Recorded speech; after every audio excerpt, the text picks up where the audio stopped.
The real reasons why EV becomes your worst enemy during natural disasters.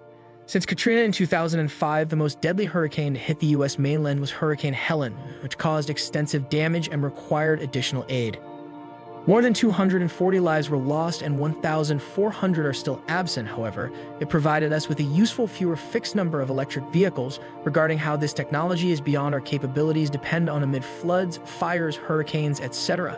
Let's examine the actual causes of EVs turn into your deadliest adversary during natural water damage is the seventh calamity. During the most recent hurricane, a few Davis Islands homes caught fire, and the mayor claims that one of them probably burned down due to a TV crew spotted an electric vehicle. An EV caught fire, however. Fortunately, there was no damage and there were no injuries reported, so you probably ponder how something could catch fire amid a flood. The solution resides in the reality that EES is very susceptible to water damage. The batteries, despite being enclosed, you are aware that water never fails to find its way, and when it results in a short circuit in a huge lithium-filled battery pack with nothing, not a huge blaze is anticipated, the chemical processes result in an occurrence known as thermal runaway. The flame reaches very high temperatures and releases high-speed jets. Such a fire is caused by pressure-burning gas, which is incredibly difficult to handle. Almost nothing can be extinguished by itself. If an EV is parked in a garage, stop it. The likelihood is that the entire house is number 6 going to burn to the ground, replenishing during calamities. No.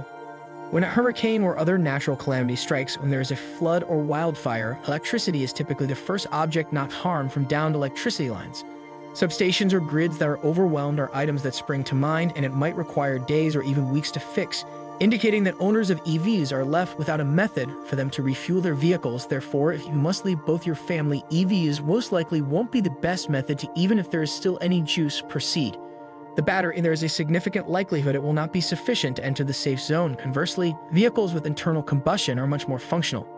Naturally, gas stations during a calamity may not always function as well, but they are more common and more likely to have generators for backup power, which enable them to carry on serving fuel, since a lot of individuals keep fuel in containers for emergencies, so they can replenish readily when required. Overall, the deficiency of infrastructure for charging coupled with the electricity grid's vulnerability during catastrophes makes EVs a much riskier choice in an emergency. The fifth scenario is quick. In several cases, evacuation and scenarios including natural catastrophes, quick evacuation, and this is where electric vehicles pose a serious difficulty. Even if the power grid still functions, evacuation is not feasible rapidly, as opposed to traditional automobiles with internal combustion that can be refueled in just a few minutes using electricity. Cars take a lot longer to recharge. If you are fortunate enough to discover a free quick public charger, that very likely won't be the case in circumstances such as these. It will still take you at least 30 minutes. Should prepare to go in case you become stuck. It will take hours at home before you attain desert autonomy and move quickly. Catastrophes such as hurricanes, wildfires, or floods you won't be able to afford. You will need to wait for hours to swiftly flee, and what individuals frequently neglect is a certain kind of catastrophe. Plans for preparation also include something referred to as vehicle-to-grid technology. The thing about this technology is that it permits EVs to return electricity to the grid when demand or the grid is at its highest instability.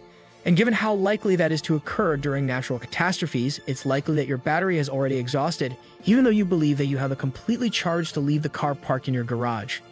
All of EVs' protracted charging times, in addition to the danger that a car poses to grid technology, allow for the use of EVs in a catastrophe, which is a significant risk, and the final you should be concerned about whether there is enough charge in your automobile to get you to bring your family to the 4th level of safety.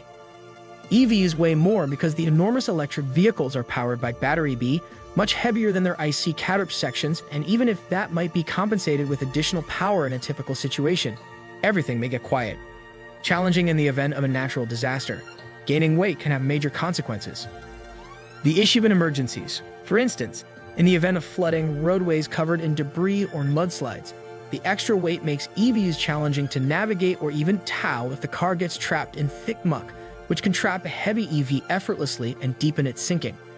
Consequently, if the rescue crew must tow they'll discover the procedure much more. Addressing the deteriorated road infrastructure presents a significant risk, especially for instance, there are circumstances where roads and bridges are jeopardized by catastrophe, and an EV's added weight could put them under more stress.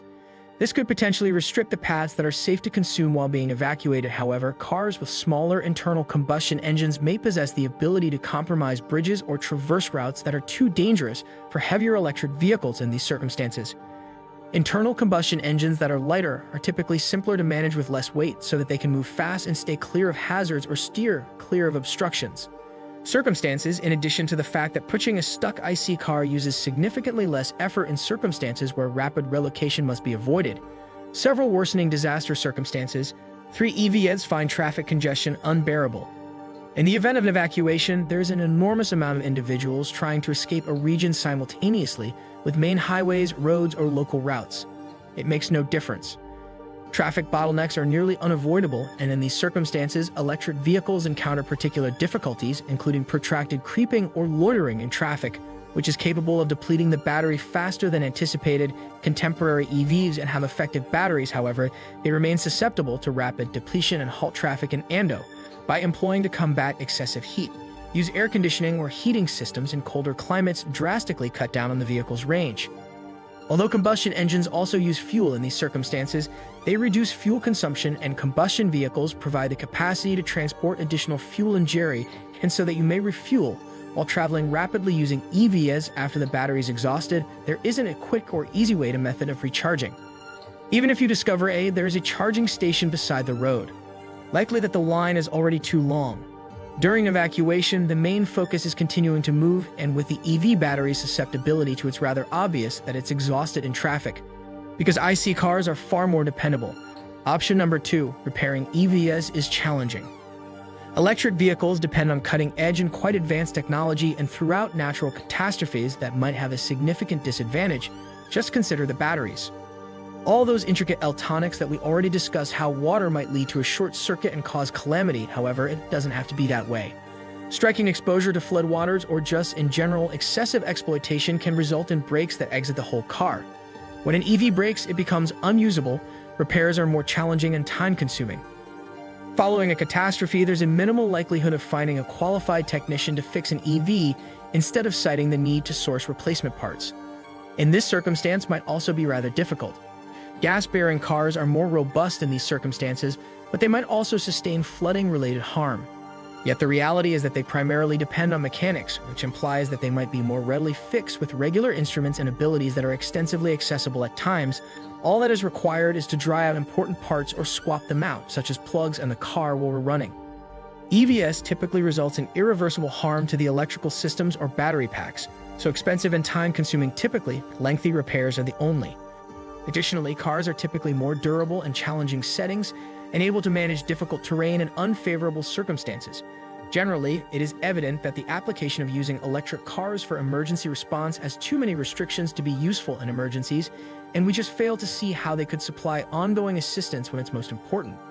Don't forget to like, subscribe, and leave a comment below. Let us know what you think and what you'd like to see next. Your support helps the channel grow.